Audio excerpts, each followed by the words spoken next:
Are people really up in arms about that? Listen, Anthony, I came in. I'll answer it. Your boy's on one. Shout out DJ Khaled. All I said, was, hey, I would have liked to seen the second team finish the game. That was all. But your boy's making it out like I'm saying Lee is a better option than Curry. But I would have liked to see him finish, That's all. Yeah, I mean, sure. Like, they could have let him finish. That was also going to be 12 consecutive minutes for, one group, which is like it's a rarity in the league. You try not to do that.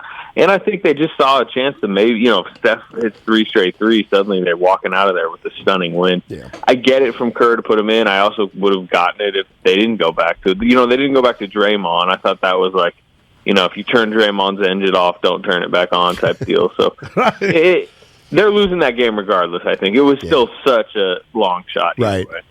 Anthony Slater joining us on 95.7 The Game. You had a real strong piece in The Athletic today.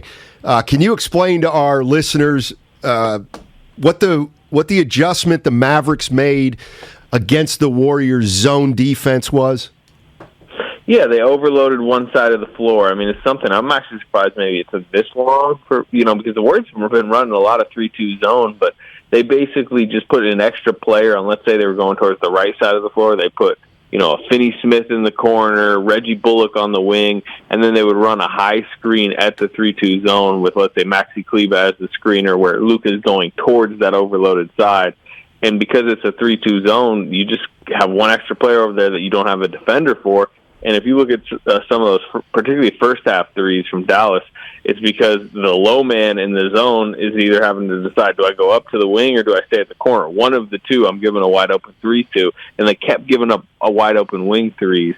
They ended up flipping that coverage in the second half and telling the low man on the opposite side he's got to race over to the corner when they overload it. But it worked for Dallas. It got them a bunch of threes and kind of got them separation in the game. Anthony, let me ask you this, because Steiny laughs at me, but one of my hobbies is watching these games back, falling asleep to them.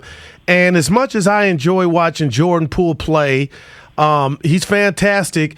Is it just me, or has he been just falling on the ground without contact more? Like, I don't want to say it's part of over-dribbling, but he's going to the ground. Have you noticed that? Yeah, he's a little frantic out there. I mean, this has long been kind of a Jordan Poole problem. It was a deeper problem, I'd say, earlier in his career, rookie, middle to late in his second season. But he's really fast, but I don't think he has like the sharpest handle yet. His handle's gotten much sharper. It's part of the reason he's gotten so much better. But sometimes it's like he's trying to make a move and the ball's still sitting behind him. And suddenly, whoops, and slipping on the floor too. You see that a lot. It's just, I think every player is kind of unique to themselves, and remember Dwayne Wade, like fall down 7 times, get up 8. Some of these really quick players can just have these quirks to their games where they're falling down a ton. I see Marcus Smart just tumbling everywhere during these finals. But it's a problem for Poole. I mean, he gets turnover prone when he's kind of in the. I think it's when he's in that frantic mood. They've told him forever the 0.5 basketball they want from him, which is like make a decision in 0.5 seconds. Are you passing? Are you straight line driving to the rim? Or are you shooting? None of the dancing with the dribble, and I feel like he has been doing, some of that in the last couple games. Anthony Slater joining us on 95.7 The Game. Can you give us kind of an update, or at least what you're thinking regarding Iguodala, Porter, and Payton II? Where kind of are we with all 3 of those? Yeah, I think I got good news on Porter. The fact that, first of all, X-rays negative was the first big thing. Felt better the day after. Still pretty sore. They decided to rest him, I think, for 2 reasons. Number one, if they could have stolen that game, it would have got Otto Porter like 9 days rest. Right. But they seem to hint that he might be ready for 5, and I think they need him. I think that he just lengthens their rotation so much. I think he'd make it to where they wouldn't have to go to Kuminga, have to go to that 2 rookie lineup, which I think kind of in some ways might have lost them the game early in that second quarter. So you might see Porter, I think, in Game 5. Iguodala and Payton, to me, they're angling for the finals. It's tough to get a read on Iguodala. He's every time I see him, it's more just like stationary shooting. Yeah. It does seem like he's doing a little bit more activity, but the whole second half of the season I was watching him do activity, and they kept saying out another week. So Payton to me is the one. I think he's trying to speed his way back. He was out there doing pretty, higher intensity workouts. Still, they're not letting him use the left hand for shooting, but he's moving that left arm much more, freely, I would say.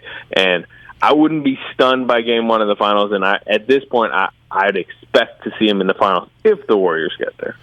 Anthony, I mentioned to Steiny that I feel like Dallas finally said, and I don't know if Jay Kidd or the coaching staff said it, guys, you can go to the basket. It doesn't just have to be a three. But when people ask me, hey, what happened last night? Dallas made shots. Through this whole series thus far, I've told Steiny, Dallas is getting wide open shots, Anthony. If they hit them, that's the key. Do you think this one is over? Like, are you giving them a puncher's chance? Yeah, I mean, sure, they could hit 21 threes. They hit 21 threes and lost, actually, in game two. But they're a good team. Now, I think the difference, sometimes people just, want to look just purely at the numbers. How many threes did they hit? How many didn't they? And thinking it's all shooting variance luck. To me, and Kerr has said this, I think he said this after game one, if you just play a more, focused, frantic style of defense, if you're flying around, if you're, you're not having defensive breakdowns, you're not having issues within your zone, then even the open shots or the slightly open shots are tougher for offensive players because they're like, oh, wow, we got an opening, got to get it up. And it's tougher for role players to shoot typically on the road, and I just think they need to defend sharper, and if they do, I think that leads to more Dallas misses. And obviously, I mean, at this point, we've watched enough of these games now. We know Dallas' game plan. They're going to chuck nearly 50 threes tomorrow, but I think the Warriors can do a better job of kind of forcing misses. Thanks a lot, Anthony. Really appreciate it. And I don't know if you're in Dallas, but get home safe if you are. I am back already. I take the early flights. Yeah. Hey, nice you didn't get wet last night, did you? Hey, I was 8 p.m. local tip. I'm out of that arena at like 1. Oh, okay. All right. Oh, you talking rain wine? Yeah, rain wine. Yeah, I thought you meant like alcohol or something. No, it was like the ground was very wet, but it had stopped raining. Okay. Gotcha. All right, man. Have a good one, buddy. All right. Anthony Slater, Athletic 95.7 The Game.